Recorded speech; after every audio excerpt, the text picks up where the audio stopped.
En Radio Proverso, La Estantería, llegamos al corazón de la literatura. Dirige y presenta Tomás Sánchez Rubio.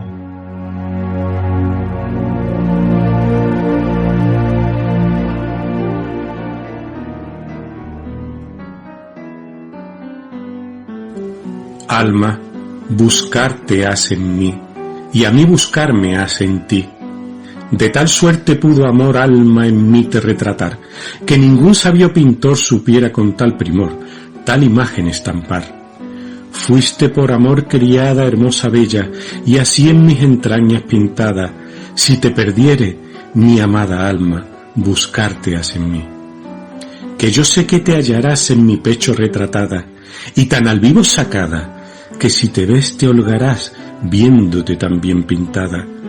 Y si acaso no supieres dónde me hallarás a mí, no andes de aquí para allí, sino, si hallarme quisieres a mí, buscarte has en ti. Porque tú eres mi aposento, eres mi casa y mi morada, y así llamo en cualquier tiempo si hallo en tu pensamiento estar la puerta cerrada. Fuera de ti no hay buscarme, porque para hallarme a mí, bastará solo llamarme, que a ti iré sin tardarme, y a mí buscarme has en ti.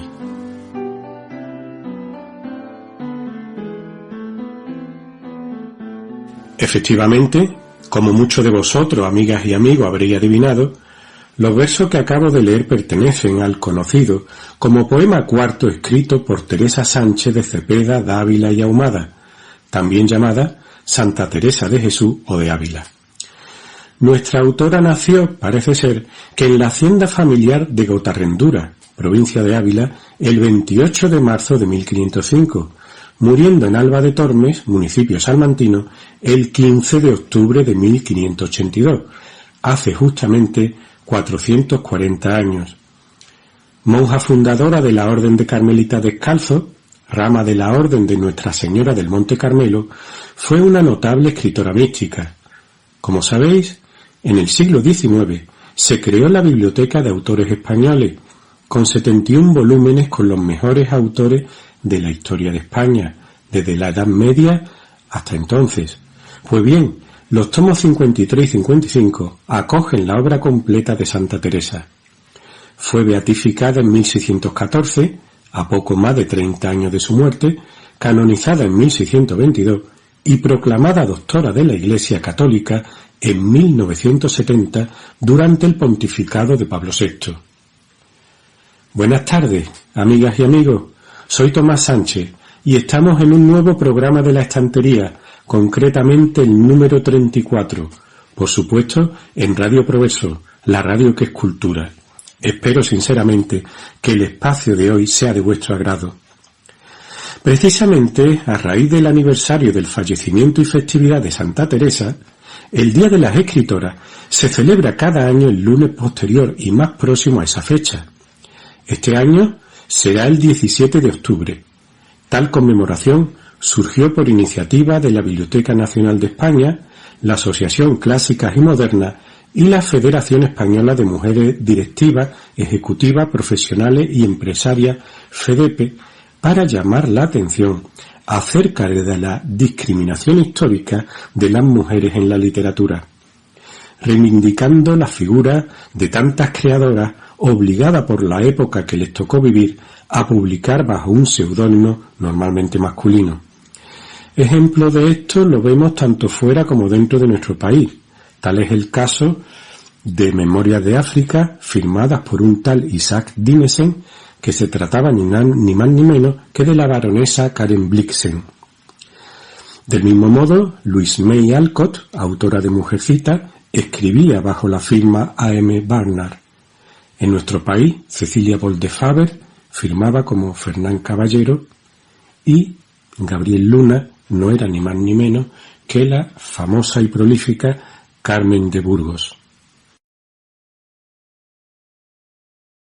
Al primer invitado de esta tarde lo definiría como un poeta serio, de una gran integridad literaria y moral, comprometido con la vida y con la realidad que le rodea, expresándose a su vez a través de una poesía natural, rica en imágenes y que fluye de su ser más íntimo. Efectivamente, se trata de Israel Álvarez Bejarano, nacido en Huévar del Aljarafe, municipio de Sevilla, en 1986. Israel lleva en el mundo poético desde los 18 años, y de él se dice con razón que su poesía bebe del poderoso estilo de Walt Whitman y la elegancia y musicalidad de Pablo Neruda. Otros autores cuyas huellas se distinguen en sus composiciones son Bécquer, Antonio Machado, Rubén Darío o Arthur Rimbaud. Autor reconocido y presente en diversas antologías, es miembro del Centro Andaluz de las Letras y ha publicado en diversos medios blogs digitales relacionados con la literatura y la cultura, como Bubok, Groenlandia, Cinosargo, Palabras Diversas, Palpitatio, Lauri, Azahar o Cavea Cultural. Asimismo, se encuentra incluido en el directorio de la Red Mundial de Escritores en Español, REMES. El viento de la noche es su primera obra poética, una recopilación de sus primeros poemas. Bécquer fluye indudablemente en estas sus primeras composiciones.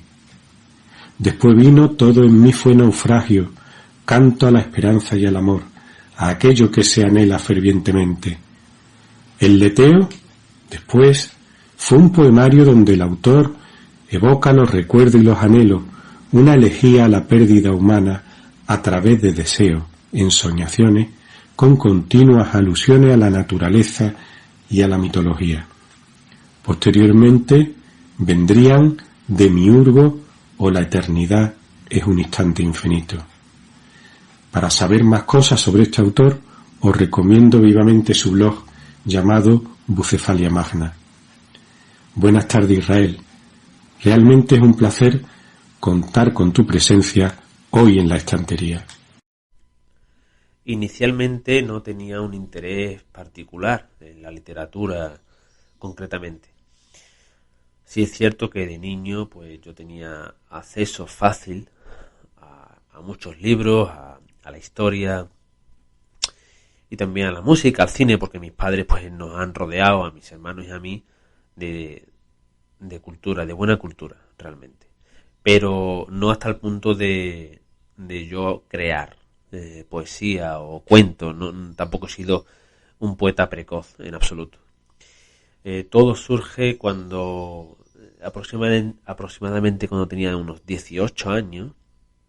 Lo que me ocurre fue que estudiando bachiller, estudiando precisamente literatura, era una época de exámenes, en concreto era de Jorge Manrique, el Renacimiento en lengua castellana, las famosas coplas a la muerte de su padre.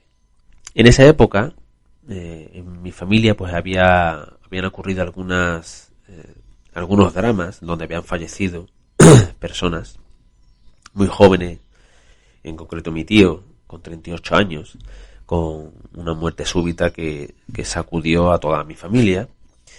Bien, bueno, pues sumando este hecho familiar junto con la lectura en aquel momento, meses después de haber fallecido, ¿no? Pero aquellas lecturas, y en concreto de las coplas a la muerte de su padre, de Jorge Manrique, también yo escuchaba mucho por aquella época Paco Ibáñez, que es un cantautor que musicaliza versos de poetas españoles, de Federico García Lorca, Rafael Alberti y otros, ¿no? Como Pablo Neruda, Rubén Darío, etcétera, ¿no?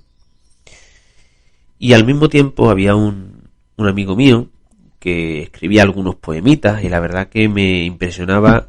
No hablo de la calidad literaria, sino la capacidad de poder, de haberme hecho ver que cualquiera podía escribir prácticamente, ¿no? Es decir, me acercó la poesía al ámbito terrenal, ¿no?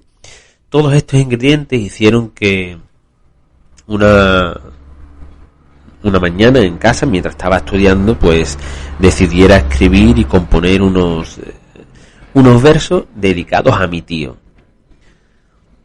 Conforme iba escribiendo esos esos versos, me estaba dando cuenta a mí mismo que, estaba creando algo. Primero, algo nuevo para mí y algo que yo pensaba que era inalcanzable, que era escribir un poema. En los siguientes días y las siguientes semanas, pues empiezo a escribir de otras temáticas diferentes, con rimas, con métricas, es decir, era muy clásico en aquellos tiempos, pero estaba escribiendo, ¿no? Cuando ya llevaba semanas escribiendo y veía que tenía relativa, ¿no?, pero cierta soltura, lo primero que hice fue comprar un libro.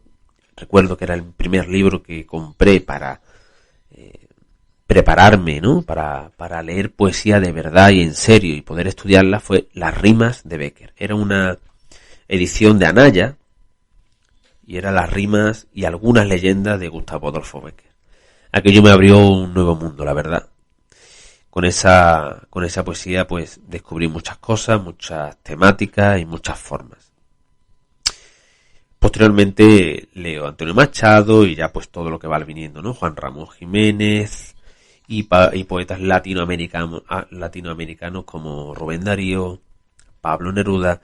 Todos estos primeros poetas que leo pues tienen una gran... es decir, mis primeras creaciones tienen una gran influencia de estos poetas. Pero yo fui escribiendo a nivel muy particular para mí y para mi familia. No era para publicar, no era para hacer ningún trabajo, era solo por gusto propio y personal, ¿no? Poco a poco, cuando iba devorando todos estos autores en lengua española, pues me interesó otros poetas, porque me di cuenta que estos poetas que yo leía tenían influencias de otros autores y autoras en otros idiomas. Entonces, pues leo a John Keats o Lord Byron, o baladas líricas, ¿no?, en lengua inglesa, Charles Baudelaire, Rimbaud, Paul Verlaine en lengua francesa, Leopardi en lengua italiana, en alemán pues Goethe, sobre todo las cuitas del joven Werther, Hölderlin también y Novalis, y por último descubro Emily Dickinson y sobre todo en Estados Unidos y sobre todo a Walt Whitman. Ahí, cuando yo empiezo a leer a todos estos autores, la verdad que todos me influyen, tienen temáticas, unas formas, la verdad que todo me influye. Y cuando leo la primera vez a Walt Whitman, esos poemas tan vívidos, ¿no?, donde pone al hombre como ser humano en el centro, ¿no?, como un dios, es tremendo, ¿no?, con grandes versos, vastos versos, ¿no? Todo eso, todas esas lecturas me alimentaron. Y de esa primera lectura hay poemas y hay versos que siempre se van quedando, ¿no?, al fin y al cabo. Entonces voy escribiendo poco a poco de una manera más o menos con un relativo dominio de la técnica. Entonces escribo en primer lugar El viento de la noche, por esas primeras influencias de Bécquer y demás. El título, El viento de la noche, es de Pablo Neruda, ¿no?, de su poema 20, ¿no? Y este librito, que es inédito, es una recopilación de mis primeros 149 poemas. Y lo que hago es reunir 30 poemas con una temática más o menos similar, que fuera publicable, pero jamás la publiqué. Lo que hice fue una recopilación, como ya digo. Después de esta experiencia, que me vino bien, y por la influencia de Goethe con su libro Las cuitas del joven Werther, que es un drama, es una tragedia, donde el amor está ahí, ¿no?, y el desamor sobre todo, creo un libro que se tituló Todo en mí fue naufragio, que el título también es una influencia muy clara de Pablo Neruda, de un verso que dice todo en ti fue naufragio. Bien, pues este libro, el todo en mí fue naufragio, es como un monólogo interior, ¿no? Es la primera vez que hice algo así y ha sido la única. Pero fue una muy buena experiencia también y no fue nada fácil hacerla. También es un libro totalmente inédito. Hay algún poema suelto por ahí, publicado, pero el libro en sí no se publicó nunca. Después de todo esto, en el año 2006 fallece mi padre en febrero, y a raíz de ese acontecimiento trágico de mi familia, pues entonces concibo en mi mente un libro que titulé como El leteo. El nombre es debido a la mitología clásica. La mitología clásica realmente ha estado yo he estado muy influida por la mitología clásica durante toda mi obra. Bien, pues El leteo es un libro que lo concebí y lo escribí en varios años, 4 o 5 años, recuerdo. Y lo publiqué, que fue una sensación tremenda eso de publicar por primera vez. Lo publiqué en el año 2013 con Bodón Ediciones, que es una editorial de Madrid, y eso me permitió, no solamente me otorgó la felicidad de publicar por primera vez, ¿no? Me dio la oportunidad que en ese año, antes del verano, en la primavera, en junio, pude ir a la Feria del Libro de Madrid. Eso fue una experiencia brutal. No ya porque tú fueras a vender libros no, la experiencia, ¿no? Vivir aquello, ¿no? Estar de cerca con otros autores, con escritores y escritoras que tú admiras, etcétera, ¿no? Y en ese mismo año, a final de verano, en agosto, había un grupo en Facebook que se llamaba Palpitatio Lauri. Lo llevaba Arturo Sánchez y Edgar Campos, que eran dos jóvenes poetas. Contacta conmigo por si yo quería recitar en Barcelona en agosto. Recuerdo que fue en agosto, a inicios de agosto. Y yo dije que sí sin pensarlo. Fijaos que yo, viviendo en Sevilla, iba a ir a Barcelona a recitar una noche con varias personas más, porque era un ciclo poético. Ellos durante el año hacían varios ciclos poéticos con varios poetas. Pues decido decir sí, voy, y aquello fue uno de los mejores momentos en el ámbito literario que yo tuve, porque no solamente fue porque quizás sería uno de mis primeros recitales, sino porque nos reunimos allí gente muy muy interesante, gente como Arturo Sánchez y Edgar Campos, pero también con gente que yo admiraba, como Berta García Faet, como Luna Miguel, que precisamente Luna Miguel prologó mi libro El leteo meses antes. Aquello fue una experiencia muy muy buena, muy bonita, y entre el público había gente muy interesante como Elena Medel. Es decir, aquello fue brutal, ¿no? Realmente.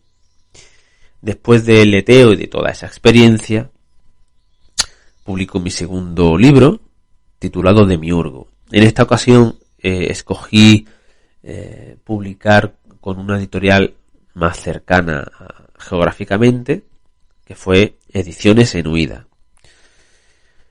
La verdad es que fui feliz cuando aceptaron este libro, porque me iba a procurar que en las ferias del libro de Sevilla yo pudiera estar allí y hacer recitales en Sevilla, ¿no?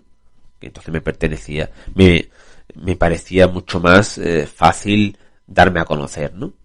Demiurgo lo publico ahí, y el siguiente libro, Atlas, también lo publico con Ediciones en Huida.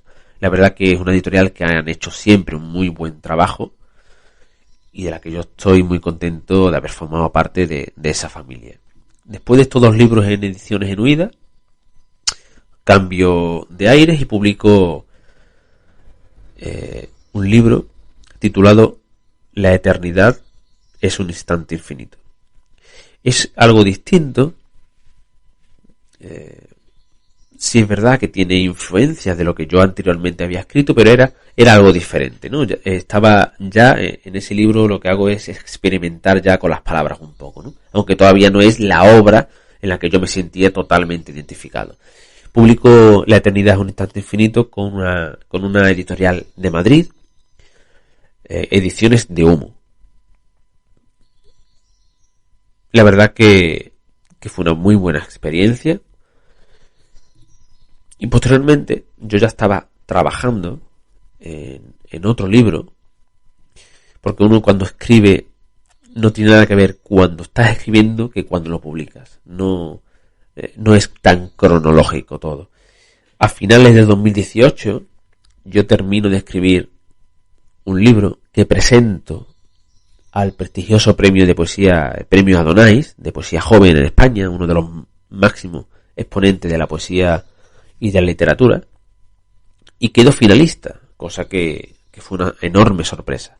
Este libro, Álbum de Familia, significó para mí un gran salto cualitativo. Realmente ahí vi que en ese libro sí trabajé bastante, mucho, con lecturas además de poetas como Félix Grande, José Ángel Valente, César Vallejo, más en profundidad Miguel Hernández, ¿no? Que hay poemas de él que hay que estudiarlo bien para saber sus entrañas, ¿no?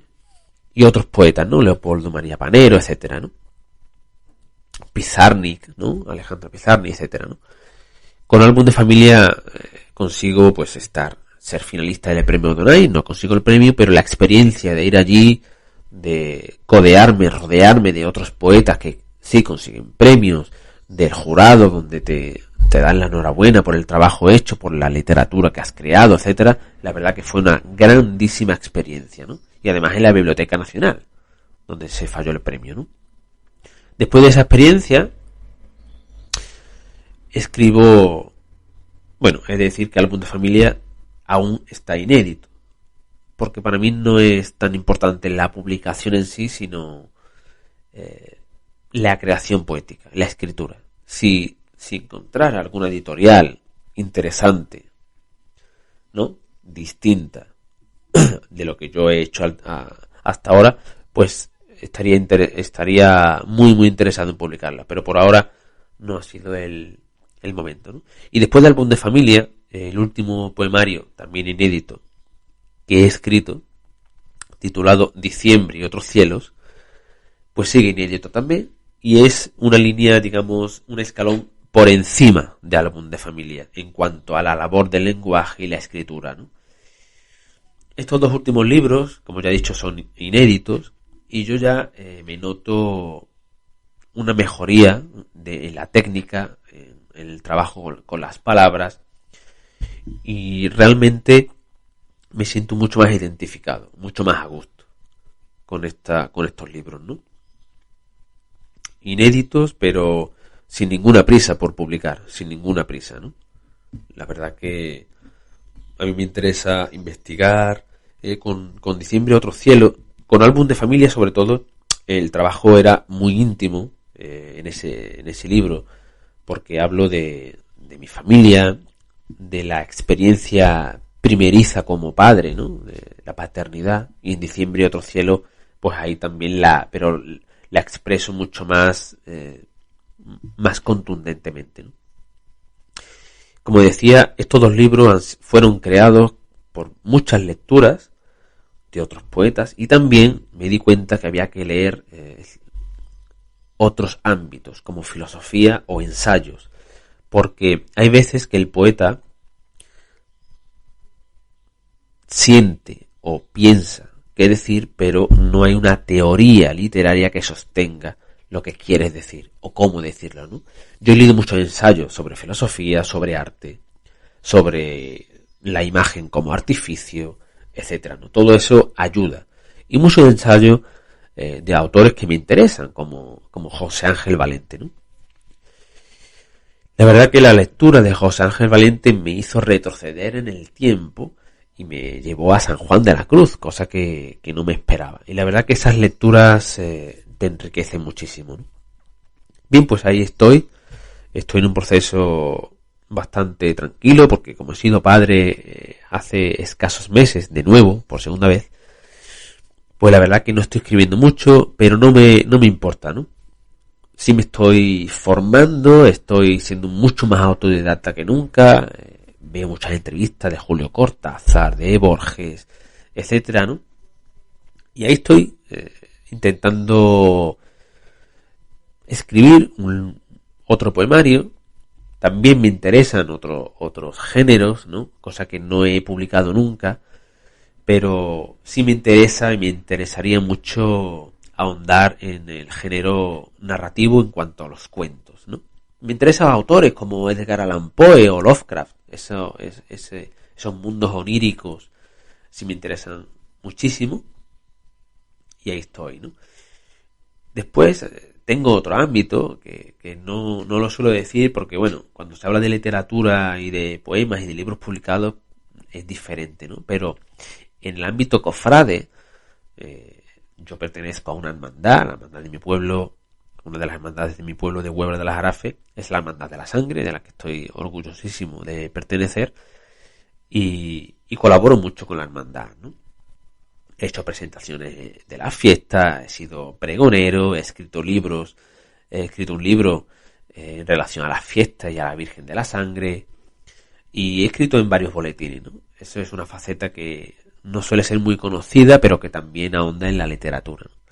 Y bueno, poco más. Realmente ha sido un placer poder expresar libremente mi recorrido. La verdad que ha sido también un recorrido mental interesante, que a veces hay que hacerlo, hay que hacer ese ejercicio. Y bueno, poco más. Estoy escribiendo menos que antes, pero creo que con mayor calidad, ¿no? No me preocupa publicar, no es algo que me quite el sueño. Lo importante, o al menos a mí, lo que más me interesa es la creación poética, la labor del lenguaje y todo lo que conlleva, ¿no? Así que nada, muchas gracias y un fuerte abrazo. Esta semana, en el espacio Desde la Raíz, donde comentamos habitualmente el origen de palabras pertenecientes a nuestra rica lengua castellana, repasaremos algunos términos relacionados con el mundo del deporte. Empezaremos por la popular petanca.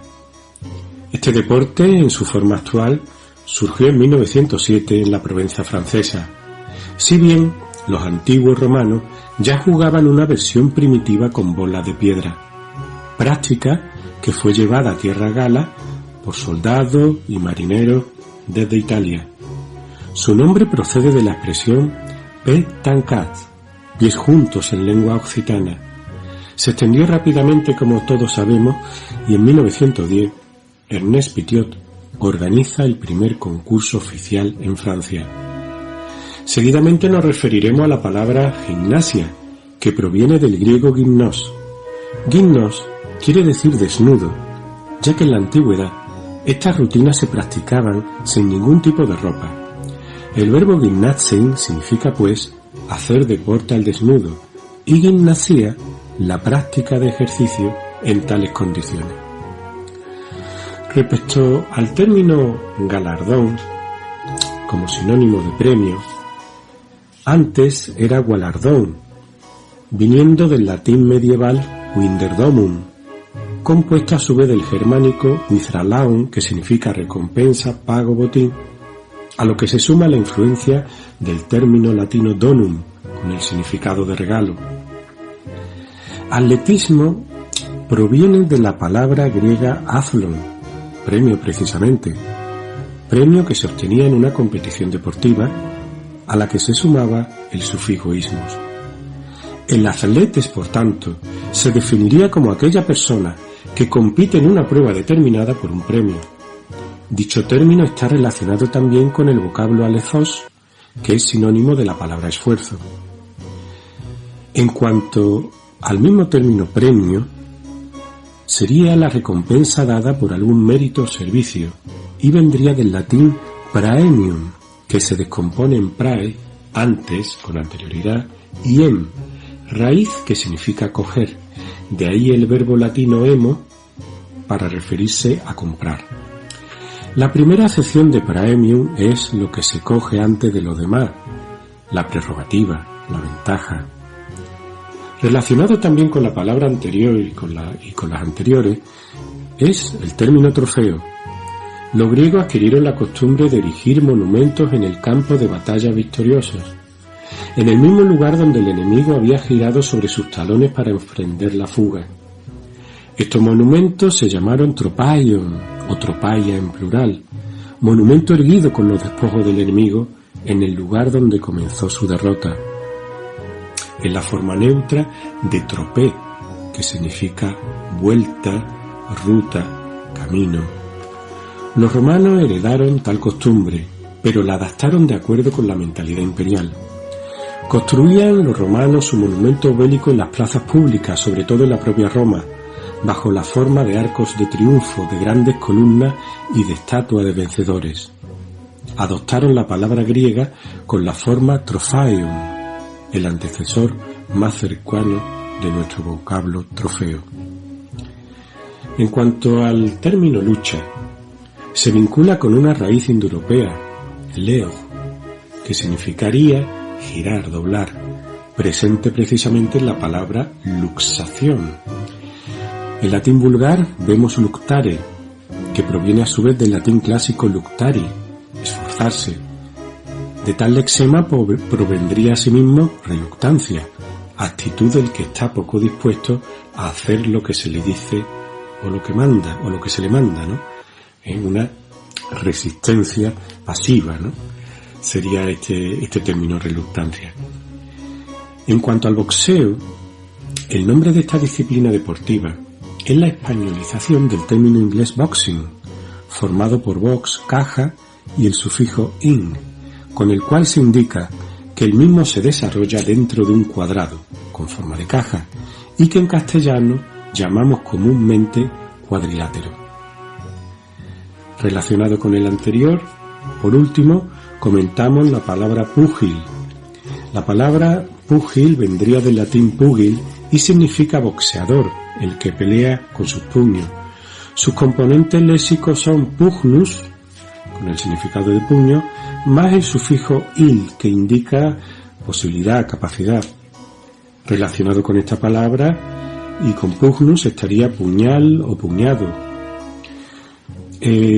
También vendría la curiosa palabra, palabra puñeta, a la que nos referiremos en posteriores programas, donde volveremos a retomar pues ese tema que tiene tanto éxito entre nuestros oyentes, que es el de las palabras malsonantes en nuestro idioma.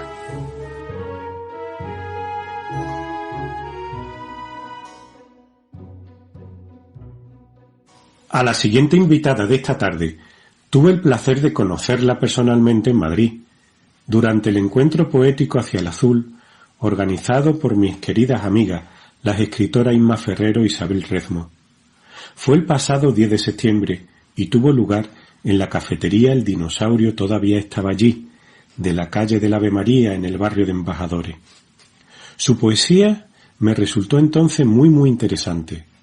Se trata de Brunilde Román Ibáñez, que nació en Palencia y ha vivido en diferentes ciudades de España y del extranjero.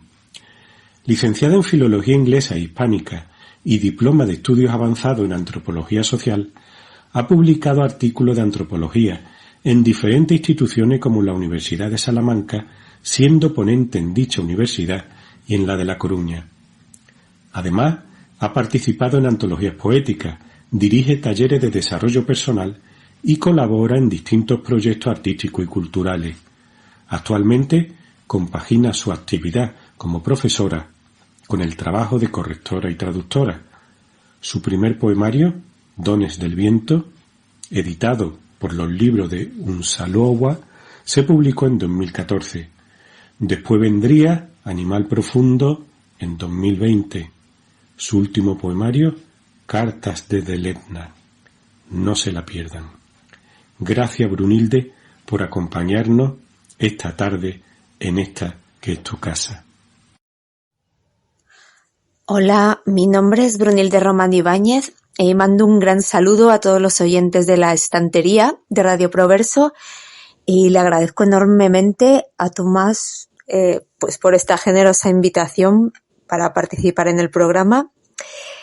Y para que me conozcáis un poco mejor, os voy a contar un poquito de mis inicios. Yo escribo desde que era pequeña, siempre he amado leer y bueno, la lectura y la escritura de alguna manera se convirtieron en mi manera de procesar un mundo que muchas veces yo no entendía y también de crear una realidad pues un poquito más amable. Mis primeros poemas que yo recuerde pues los escribí como a los 11, 12 años, que bueno, tengo por ahí alguno, entonces no sé si escribiría algo antes, pero son los que tengo empiezan en esa edad. Y bueno, yo para entonces ya había escrito mis primeras novelas. Bueno, novelas, eran unos libros que yo escribía a imitación pues de libros de aventuras, cosas que leía de niña. Entonces, yo los llamo novelas, pues tendrían alrededor de, no sé, 50 páginas como máximo, ¿no? Pero para mí eran mis novelas.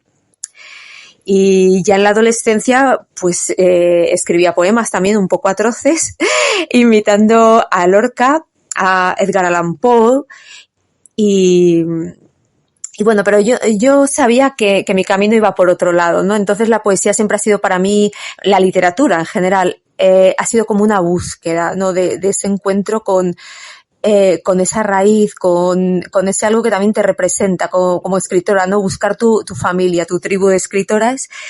Y bueno, pues hacia los 20 años, pues descubrí lo que iba a ser un poco pues mi camino iniciático en ese mundo. Me refiero concretamente a la poesía. También escribo prosa, entonces a veces lo mezclo. Y bueno, remitiéndome eso a la poesía, pues descubrí a los místicos persas, a Omar Khayyam, a Hafid y sobre todo a Rumi, que me dio un vuelco total en mi vida, en mi manera de entender la poesía. Y por otro lado también en poesía española, José Ángel Valente, que fue también el otro revulsivo, aquello que me causó mi más grande impacto poético. Y bueno, ya desde entonces nunca he dejado de leerlos. Soy también muy aficionada, tengo mucho amor a la poesía de raíz mítica.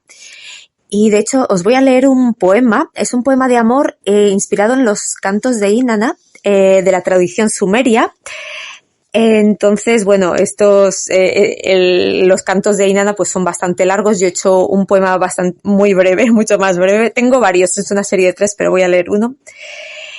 Y bueno, sigue un poco pues esa tradición que se remonta pues a los cantos de Inanna, a los cantos el Cantar de los Cantares, San Juan de la Cruz, etcétera, etcétera. Entonces, siguiendo un poco ese hilo, pues yo lo retomo y lo honro. Cantos de Inanna Dumuzi. Donde el amado quiera llevarme, allí construiré mi corazón. Donde mis ojos prolongan las estrellas y cada uno de mis átomos repite su fulgor. Ven a saciar esta tierra con tu luz. Enciende el canto en la oscura matriz, donde confluyen los ríos de la vida, y un sorbo de lo eterno nos es dado. Donde la semilla que precede al tiempo va sembrando en mi carne el comienzo del mundo. Bueno, pues eso sería uno de estos poemas, pues inspirados en esta tradición. Y bueno, aparte de la poesía, digamos, mística, mítica, escribo mucho sobre el tema del conocimiento, la trascendencia, que bueno, realmente la trascendencia también tiene una raíz mística, desde luego, la libertad interior, que somos en esencia como seres humanos. Y hay una indagación en mi poesía, es una búsqueda de la palabra como puente, ¿no? Para expresar aquello que no se puede decir, como los arrobos de Santa Teresa. Es como, ¿cómo explicas algo tan grande, ¿no? Algo que tú superas. ¿Cómo expresas la existencia, pues, de otras realidades, de cosas que están más allá del mundo de la forma? Entonces, hay una búsqueda de esa palabra que crea. Yo siempre digo que mi poesía es la palabra que va más allá de la palabra. Y luego la figura del poeta. También me interesa esa búsqueda del poeta como en la tradición de los bardos. Por ejemplo, en la canción de Taliesin, en el folclore celta, el poeta era el cantor, el que transmitía pues la oralidad. pero al mismo tiempo era el transmisor de una sabiduría milenaria. En inglés lo llama el seer, es decir, el que ve. Es la persona que te trae algo que no vemos en nuestra realidad ordinaria. En nuestra realidad, pues, de comer, trabajar, dormir, pagar facturas, etcétera. Y es como que hay un mundo mucho más rico, además de eso. Y el poeta, de alguna manera, es el que nos abre los ojos a esas realidades que no siempre tenemos en cuenta, pues porque los acontecimientos del día muchas veces nos superan. Hay cuestiones en la vida que son dolorosas y que acaparan nuestra atención, o simplemente las rutinas. Es como entrar en ese espacio de lo extraordinario en contraposición a lo ordinario. Y por otra parte, yo creo también que la poesía crea al poeta. Y entonces mi poesía es también un acto de autoescucha, de autoconocimiento, en el que yo me interpelo sobre la existencia, sobre quién soy en este momento, sobre quiénes somos, a dónde vamos, etcétera. Y bueno, ese tipo de cuestiones. También tengo otro tipo de poemas diferentes, bueno, pues que no son todos exactamente iguales. Tengo bastante variedad, de hecho, porque he vivido en varios países y bueno, pues he escrito poemas que tienen que ver con viajes, con personas, con la naturaleza, con lugares, con ideas. Entonces, tengo poemas también sobre... yo creo que todos los poetas, pues la mayoría tenemos un poema que explica qué es para nosotros la poesía. Y bueno, pues me gustaría leeros uno de esos poemas también. Se llama Poesía. Entrar en ti, en la región más honda, donde el silencio alcanza su secreta resonancia. Alumbrar esta sílaba tardía, esta sed sin grito que la acune. Cantar como se canta, cuando hierve de flores la garganta. Perdura la voz, perdura el puro centro de lo que no será nombrado. Irrumpes en mi palabra, como senderos de luz no acuñada, brotas en torrentes manantiales, brotas de otro aliento que se une al mío, para velar el aire tras el aire, la fiebre de esta hoguera sin memoria, el solo corazón alzado ante la tierra. Poesía lo llaman, respirar, digo yo. Bueno, pues este es otro de los temas que sobre los que escribo, que me interesan. Y bueno, también tengo que decir, aparte de la poesía, pues escribo novela, relato. Bueno, tengo una novela que probablemente será publicada el año que viene. Entonces, es uno de los proyectos que tengo para el futuro, de las cosas que quiero hacer. También el mes próximo estaré dando un taller sobre escritura y sanación, que bueno, que es un taller al que quiero mucho, porque realmente yo no escribo utilizando la escritura como una herramienta, como ya os dije, es digamos una manera de vivir, de autoconocerse, de estar en el mundo, pero a la vez conozco el potencial sanador de la escritura y bueno, me gustaría emplearlo para que pueda acompañar a otras personas de la misma manera que me acompaña a mí. Entonces, bueno, pues estaré dando este taller en Madrid sobre escritura y sanación. Y bueno, otros proyectos que tengo también, bueno, voy a participar el próximo miércoles en un recital en Madrid con otros 3 poetas. Probablemente haga un monográfico de poesía a mujeres. Tengo poemas a mujeres, bueno, también a hombres, pero tengo más de mujeres. Y bueno, tengo poemas pues a mujeres como Isadora Duncan, Frida Kahlo, Hipatia de Alejandría. Me gustaría acabar además recitando mi poema a Hipatia de Alejandría, porque creo que es una figura que bueno, que me ha iluminado en el sentido de lo que es importante para mí, ¿no? De cómo esa mujer pudo mantener su dignidad en medio de las circunstancias más terribles, porque bueno, ya sabéis que Hipatia de Alejandría, pues bueno, fue asesinada debido al oscurantismo religioso de la época y a muchos factores, y era una mujer que amaba el conocimiento, y no solo el conocimiento literario, el acumular conceptos, sino ser transformada a través de ese conocimiento, ¿no? Que es realmente lo que también forma parte de mi búsqueda, ¿no? Es el conocimiento intelectual más experiencia, y esa alquimia que se forma de ello, y que es lo que se crea. Por eso digo que también la poesía nos crea, porque todo aquello que hemos asimilado, pues realmente forma parte de lo que somos en esencia como personas. Entonces, no me quiero enrollar ya mucho más. También os lanzo una invitación. Hemos empezado con otros compañeros que nos llamamos Movimiento Cronópico, y bueno, hacemos actividades de poesía en la calle, y bueno, hacemos rutas. Entonces, pues hacemos improvisación, recitamos, creamos en diferentes lugares. Y el mes pasado hicimos un recital, bueno, digamos que fue más bien un taller de creación bajo la luna llena en el templo de Devot, y bueno, ver un poco qué nos inspiraba aquello.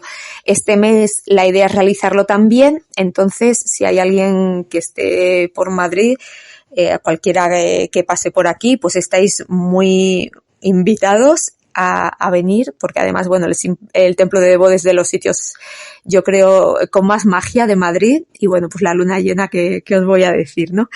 Entonces, ya para acabar, me gustaría recitar este poema del que os hablaba, de Hipatia de Alejandría, y para los que no la conozcáis, pues os animo a que investiguéis más sobre esta figura. Amenábar hizo una película muy buena que se llama Ágora, sobre su vida, y bueno, podéis encontrar información sobre ella en cualquier parte que busquéis.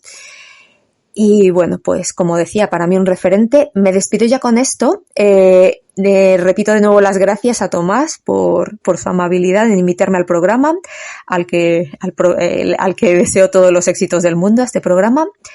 Y un abrazo muy grande para los oyentes de la estantería. Allá voy. Hipatia de Alejandría. Me acuné como moneda extraña en un país que no conocía el oro de mis labios. Fui la desconocida y la descendencia de mi propia carne. Conocí las tablas de la ley, las fisuras de su luz amarga. Vi el sol hirviendo en las bocas de los niños. Leí bajo sus párpados inmóviles el testamento de la espada. Vi las palomas volviendo del frío, el óxido, la anteluz, la herrumbre y sus certezas. El mismo presagio. La cera sagrada descendiendo por muslos desnudos. Vi las estaciones de la sangre, Alejandría y sus hijos ardiendo entre los libros. Yo soy Hipatia, dije, y los cuchillos escucharon mi nombre. Yo soy Hipatia, y mis palabras se quebraron en su carne. En pie, ante las manos que traían la muerte. En pie, ante sus ojos de luz endurecida. Entré como animal profundo en los escalones de la noche, para brotar en brazos de la lluvia. Y estoy aquí de nuevo, indomable, soberana. Soy Hipatia. En mi mano derecha la rama dorada, en mi mano izquierda la dignidad del mundo. Con esto termino. No he explicado, este poema es de mi segundo poemario, que se llama Animal Profundo. Y bueno, también tengo otro poemario anterior que se llama Dones del Viento. Y con esto ya me despido. Muchas gracias por todo y hasta la próxima. Hoy En el Rincón de las Historias, la sección de nuestro colaborador y amigo José Manuel Martínez Arias, disfrutaremos de un cuento de terror protagonizado por Andrés, Emilia y un viejo apartamento que guarda un secreto realmente inquietante. Se llama La Boca del Infierno. Como ocurre siempre con los relatos de José Manuel, este no os va a dejar en absoluto indiferente.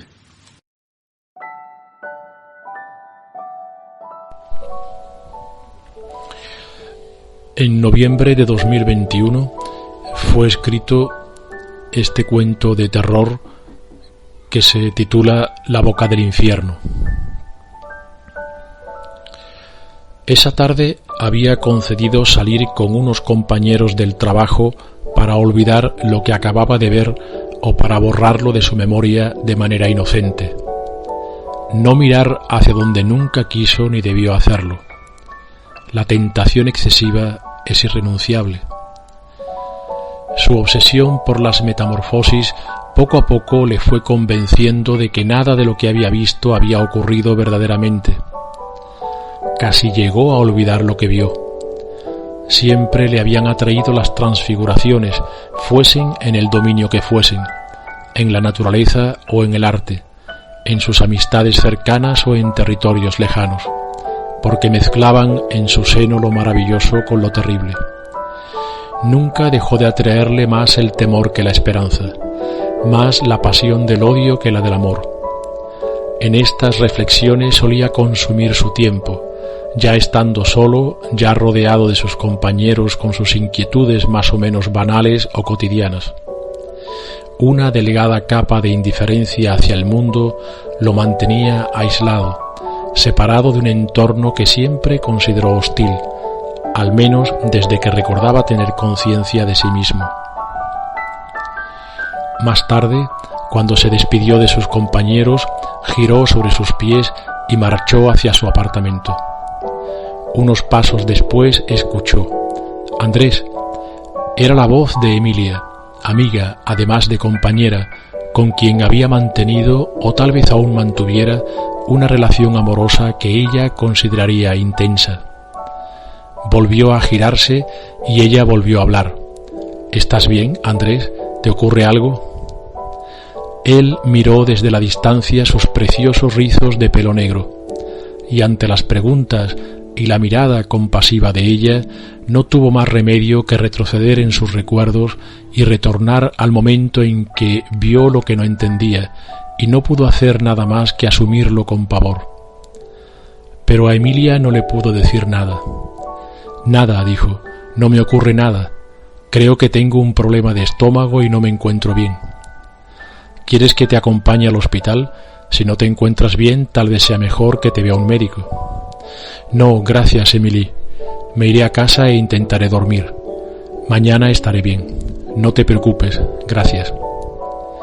Y volvió a girarse sobre sus zapatos para comenzar a andar o a flotar. «Espera», dijo Emilia, «¿quieres que te acompañe a casa?» «No es necesario, Emily. Estoy bien. Mañana nos vemos en la oficina», cortó audaz. Así se despidieron Andrés y Emilia esa noche. Él notaba el peso de la mirada de ella sobre su huesuda espalda mientras caminaba en dirección a su apartamento. Esta conversación y los ojos de Emilia clavados sobre su cogote devolvieron a Andrés a su extraña e inquietante realidad que transcurría, pensaba, en el interior de su piso, en un mundo tan interno como el centro de su propia alma, si alma tuviera. Introdujo la llave en la cerradura del portal de la calle. En el vestíbulo se cruzó con dos adolescentes que hacían de guardianes del amor en el vano de la escalera. Andrés no se dirigió a ellos ni les dio las buenas noches, y tampoco ellos interrumpieron sus movimientos y gemidos. Subió a la cuarta planta y se colocó frente a la puerta cerrada de su apartamento. Con decisión y miedo introdujo la llave en la cerradura. Giró la muñeca y escuchó al cerrojo deslizarse hacia la derecha. La puerta se abrió y dejó salir desde la oscuridad del interior el agrio olor de su piso cerrado, de su alma putrefacta. entró en el apartamento. Cerró tras de sí la puerta y quedó sumido en la más absoluta de las oscuridades. No quería encender la luz. Así vería mejor la raya horizontal brillante bajo la puerta del cuarto de baño. Pero ahora no estaba. No aparecía ni siquiera levemente. Todo estaba a oscuras y en silencio, y la raya de luz bajo la puerta no existía. Nunca había existido, pensó. Tal vez todo hubiera sido un error, o una ilusión, o una alucinación, o una pesadilla. Tal vez la soledad, o el mezcal, o las dos cosas juntas, tanto alcohol o tanta mala literatura como había consumido en las últimas semanas no debían ser muy recomendables. Pareció tranquilizarse, cerró los ojos y extendió sus largos brazos en cruz. Así permaneció unos instantes. Después apretó fuertemente sus puños y comenzó a bostezar cuando abrió los ojos y volvió a ver lo imposible. La raya de luz bajo la puerta del cuarto de baño volvió a iluminar levemente la estancia. Raudo giró el picaporte de la puerta abriéndola con violencia. La luz del baño estaba apagada. Todo seguía a oscuras, pero cuando volvía a cerrar la puerta, después de unos segundos, la franja de luz volvía a aparecer. Le parecía incluso que brillaba con más intensidad que la primera vez, que la primera franja que había visto esa misma mañana. Mas cuando abría la puerta, una y otra vez, la luz desaparecía y el cuarto de baño volvía a quedar de nuevo sumido en una oscuridad total. Esa noche le llevó tiempo conciliar el sueño. Giraba y giraba sobre el colchón húmedo y caliente. No obstante, escuchó o imaginó o soñó o creyó soñar que un ruido salía del baño. Parecía proceder del interior de la taza del váter. Sonaba como un ronroneo o como un continuo raspar, ron, ron, ron. Más tarde, en el sueño, ese sonido fue transformándose en algo parecido a una voz no humana, formada por sonidos demasiado agudos que acababan conformando una palabra de extraños timbre y tono. Ven, ven, ven. En el sueño Andrés sintió miedo, pero en el sueño sintió también cómo el sopor lo tenía atrapado en el sueño. Soñaba que el sueño lo vencía y le impedía moverse o gritar o mirar o decir. A la mañana siguiente se encontraba cansado. Estaba claro que no había dormido bien, que el sueño no había conseguido reparar el cansancio acumulado durante los días anteriores. No obstante, no quedaba otra que ir a la oficina. La puerta del cuarto de baño estaba abierta, aunque él recordaba perfectamente que se había ido a la cama con la puerta cerrada y con la franja de luz en el suelo. La puerta abierta era una invitación a entrar en el baño, pero Andrés decidió no hacerlo. ¿Temor? ¿Pero temor a qué? No podía o no quería entrar, o algo le indicaba que no debía hacerlo. Tomó un rápido café y marchó veloz a la oficina. Todos sus compañeros pudieron ver su rostro demacrado y sin brillo, su mala cara después de una pésima noche. Algún compañero llegó a decirle: «¿Qué? Anoche seguiste con la marcha, ¿eh?» Otro dijo: «Déjalo, ¿no ves que no te escucha?» Emilia lo agarró del brazo y susurrando le preguntó: «¿Dónde estuviste anoche? Te estuve llamando hasta las 4. Cuando te fuiste me dejaste preocupada». «No te preocupes, Emily. Estaba muy cansado y nada más llegar a mi apartamento me fui a la cama. Hoy parece que me encuentro mejor». «¿Te sigue molestando el estómago?» «No, Emily. Del estómago estoy bien». «Entonces, ¿a qué se debe esa mala cara? ¿Por qué no te vuelves a tu apartamento y descansas?» «¿A mi apartamento dices?»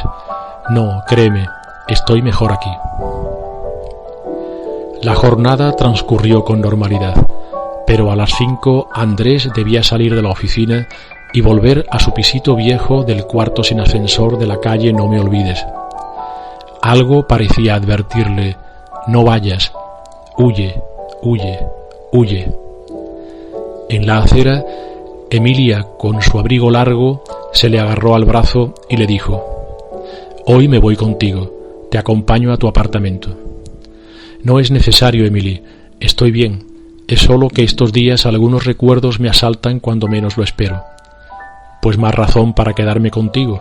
Yo conozco artes mágicas que pueden hacer que tus malos recuerdos se alejen a lugares y destinos lejanos. Tú las conoces, dijo ella. Y se agarró con más fuerza del brazo de Andrés, quien no tuvo más remedio que aceptar su proposición, no sin atender antes a las palabras que resonaban en el interior de su cráneo. No vayas, huye, huye, huye. Primero dieron un largo paseo por los jardines centrales de la ciudad. Después se sentaron en un café y charlaron largo rato. Andrés incluso logró dibujar una leve sonrisa en su boca. Más tarde fueron a cenar a un pequeño bar no lejos de su apartamento, pero finalmente debieron enfilar inevitablemente el portal donde vivía Andrés. Cuanto más se acercaban, más nervioso e inseguro se sentía él, y más inquieta y desesperada se volvía ella. Una vez frente al portal, Andrés se quedó petrificado con la llave en la mano. Tal vez no quisiese girarla, tal vez fuese la primera vez que rehuyera inconscientemente de las metamorfosis, de las transfiguraciones.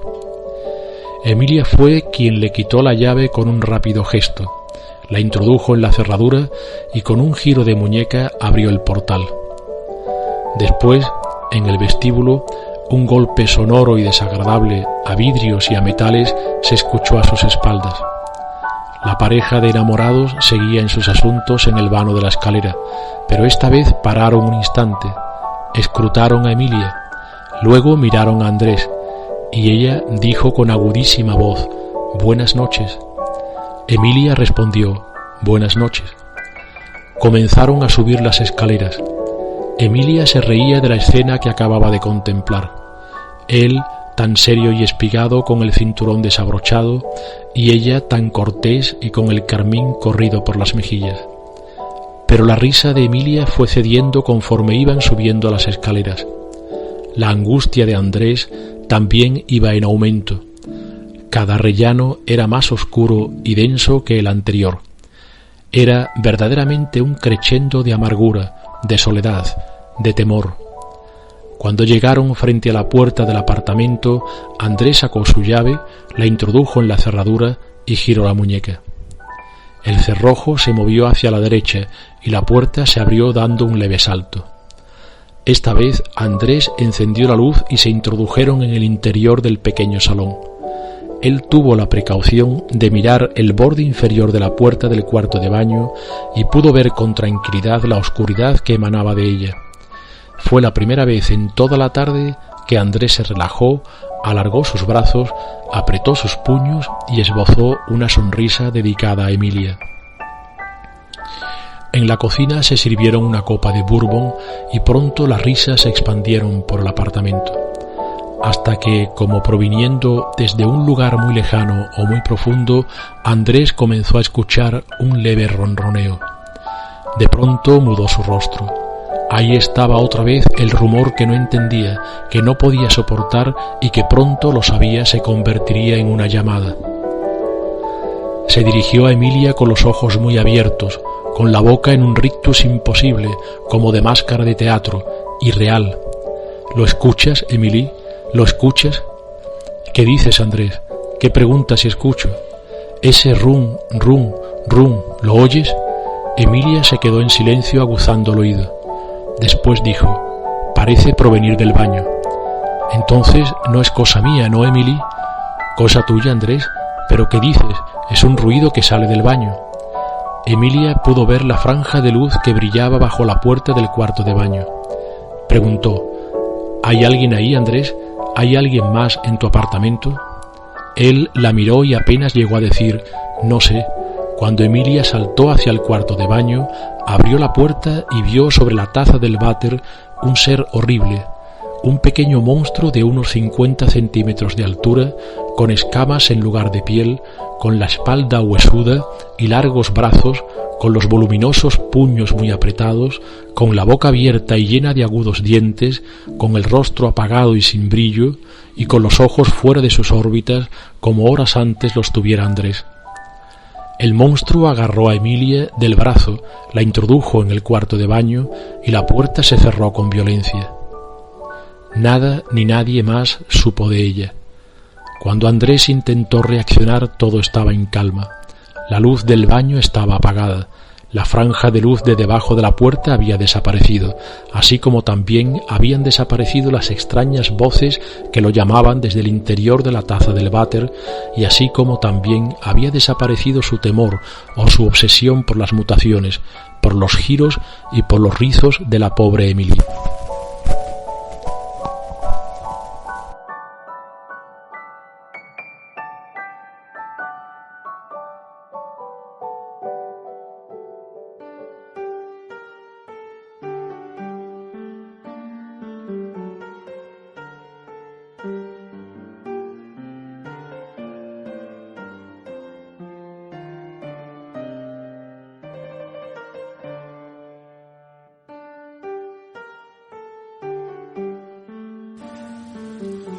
Ya toda me entregué y di, y de tal suerte he trocado, que mi amado es para mí, y yo soy para mi amado. Cuando el dulce cazador me tiró y dejó rendida, en los brazos del amor mi alma quedó caída. Y cobrando nueva vida, de tal manera he trocado, que mi amado es para mí, y yo soy para mi amado. Tiróme con una flecha enarbolada de amor, y mi alma quedó hecha una con su Criador. Ya yo no quiero otro amor, pues a mi Dios me he entregado, y mi amado es para mí, y yo soy para mi amado.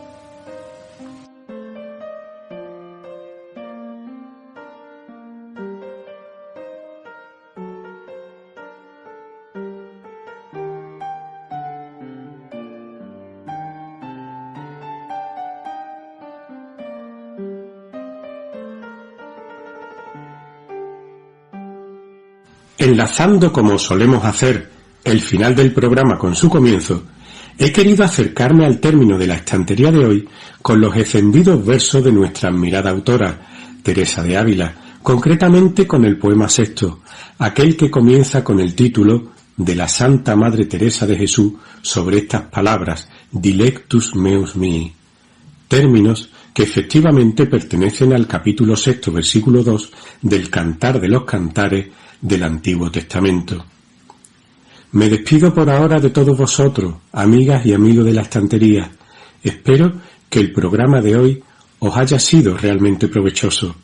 Pronto, muy pronto, volveremos a escucharnos.